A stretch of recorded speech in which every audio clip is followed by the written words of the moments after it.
रुक जाइए भैया। भैया से मैंने सामने अला पर ताकतो मिलेला, लेकिन बहुत ज्यादा डर लगेला।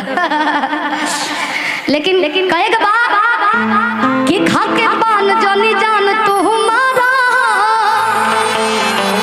कि अभी उसे अपन रहन सुधारा कि तहरा न बाटे तनिको लाज राजऊ कि छोने छोने बदले तोहरो मिजाज। नहीं फास्ट वाला छोने छोने बदले तोहरो मिजाज राजऊ धोखेबाज राजऊ तहरा तत से भय बाज राजऊ गरम मिजाज राजऊ धोखेबाज राजऊ।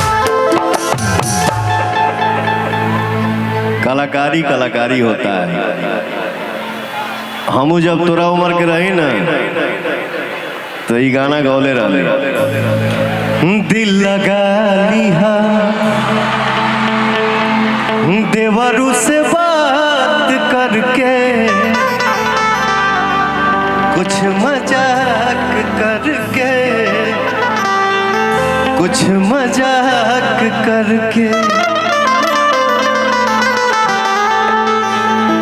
छाने छाने बदले तोहरो मिजाज रजऊ।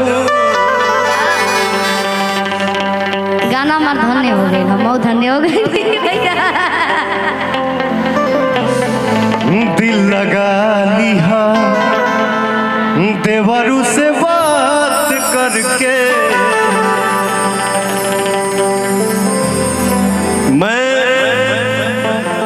भोजपुरी का एक ऐसा कलाकार हूं जिसको मेरी माताएं बहनें मानती हैं।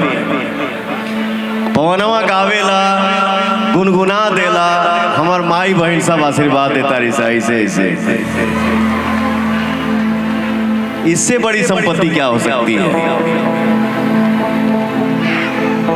पैसा का तो काम ही आने जाने का, बट ये संपत्ति सबको नहीं मिल सकता है। दिल लगा लिहा देवरू से बात करके कुछ मजाक करके।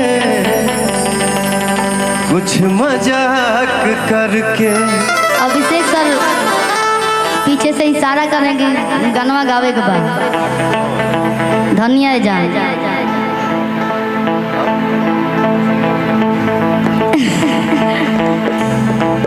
कि जाता नहीं हम परदेश में कमाए। दौड़े लाइन में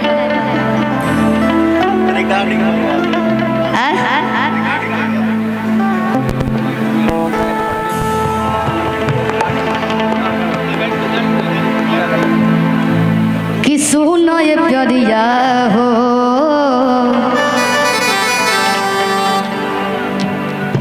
हद जाए के न पड़े बाजार से ले आवे।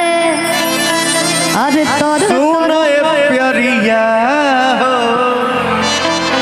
तर करिया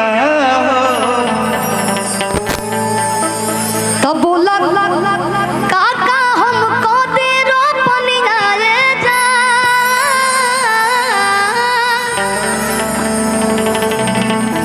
कि 3 कट्ठा बजा दीजिए और 1.5 कट्ठा फंटा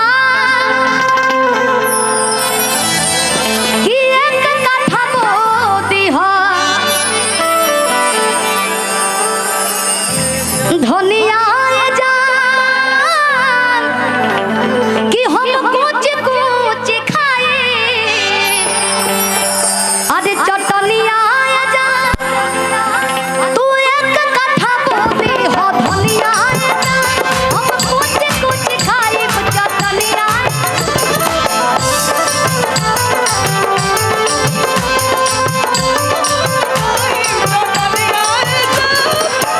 जातनी हम परदेश में कमाए अंतरा कर सुनो लेते ये प्यारिया हो भुजिया बना के तो खाई हाय बहू की दो चार थान हम लगा दे हम जाऊंगी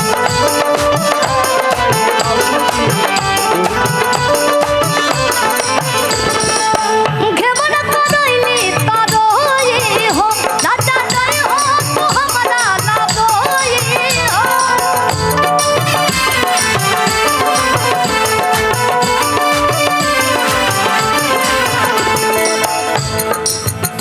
उ वाला लैनिया गादी भैया है खाली अपन नाम वाला